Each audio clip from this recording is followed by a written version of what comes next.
ढाबरे और अविनाश सूर्यकांत ढाबरे, इनसे 2008 में 2 एकड़ जमीन खरीदी थी, दोनों से 1-1 एकड़। इनको दोनों को अपने हिस्से में 59 जमीन मिली थी, यानी 1.5 एकड़ के करीब करीब। 1.5 एकड़ में से इन्होंने 1-1 एकड़ हम दोनों भाइयों ने हमको बेची 2007 सातवें महीने में, और 2008 के जनवरी महीने में 29 को हमने रजिस्ट्री किया। उसके बाद में 7/12 में जब नाम चढ़ाने की बारी आई तो उनका ऐसा बोलना था कि अभी हमारा वाटनी पत्र नहीं हुआ है, तो जब वाटनी पत्र हो जाएगा तो 7/12 में आपका नाम चढ़ेगा। बहुत सालों तक बार बार बोलने के बाद में वो 7/12 के नाम चढ़ाना टालते रहे, और 2019 में उनका वाटनी पत्र हुआ।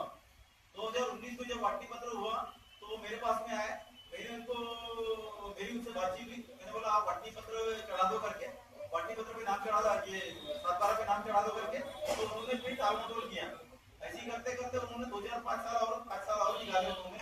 आखिरी मैंने 15/5/2025 को तलाठी के पास में और नायब तहसीलदार के पास में एप्लीकेशन किया 7/12 पे नाम चढ़ाने के लिए। तो नायब तहसीलदार ने तलाठी को बोला कि इनका नाम चढ़ाने के लिए 7/12 पे आगे की कार्यवाही करो। तो वो जो मैडम है वहाँ पर, नाम है प्रियंका राउत तलाठी, उन्होंने उसको 3 महीने तक उस एप्लीकेशन को दबा के रखा। और दबा के रखने के बाद में अभी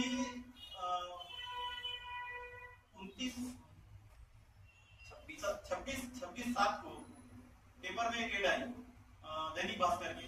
उसमें एक एड आई, उसमें वही जमीन जो हमने ली हुई थी उसी को बेचने के लिए संजय ढाबरे ने अपनी लड़की कौशिक ढाबरे को 2024 में उन्होंने उसको पावर दिया कि इसको रीसेल करने के लिए उसको पावर दिया उसको।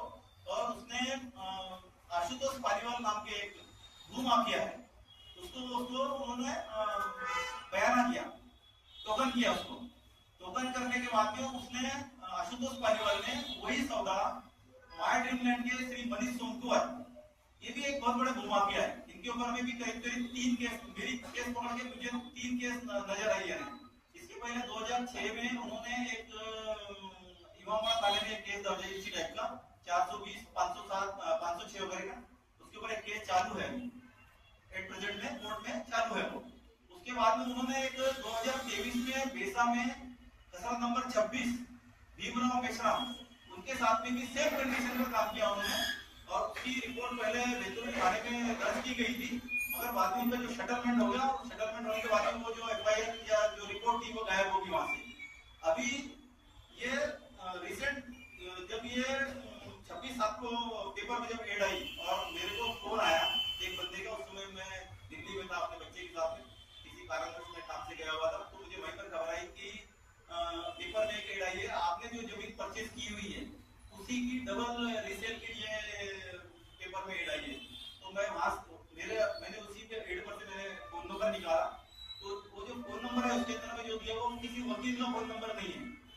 उन्होंने ऊपर में लिखा हुआ है मैटर के अंदर में कि मैं आशुतोष पालीवाल और मेरे साथ में निशांत चरबे, ये दोनों ने संजय ढाबरे की लड़की कौशिक संजय ढाबरे, इससे हमने टोकन बयाना किया हुआ है और उसको पावर मिला हुआ है जमीन बेचने के लिए। तो अगर किसी को अगर ऑब्जेक्शन होगा तो हमारे को इस नंबर पे संपर्क करो। जो नीचे में जो नंबर दिया गया था वो नंबर जो है वो राहुल महाजन का नंबर है, उसमें किसी वकील का पता नहीं दिया है, किसी वकील का नाम नहीं दिया, किसी भी पार्टी का उन्होंने पता नहीं लिखा हुआ। पते में जैसे लिख दिया हुआ है कि वर्धमान नगर प्लाट नंबर 2। अब वर्धमान नगर कई किलोमीटर में फैला हुआ है, 2-3 किलोमीटर के सराउंडिंग एरिया में फैला हुआ है, उसमें हम किसको ढूंढेंगे वहां। तो फिर हमने उस नंबर पे जब संपर्क किया, कि जब नंबर पे संपर्क किया तो उसमें से वो बोल रहा है कि मैं राहुल महाजन बोल रहा हूँ करके। तो राहुल महाजन पर यहाँ तो आपने आशुतोष पालीवाल का और निशांत चरबे का नंबर लिखा हुआ नाम दिया हुआ है, नहीं बोले मैं राहुल महाजन बोल रहा हूँ। बोले किसी वकील का नंबर भी नहीं है इसके अंदर में, तो बोले राहुल महाजन का नंबर है। पर आप कहाँ रहते हैं? तो बोले मैं कुकड़े लेआउट प्लाट नंबर 102 में रहता हूँ। अब कुकड़े लेआउट भी कोई छोटा एरिया नहीं है, वो भी किलोमीटर के सराउंडिंग में है।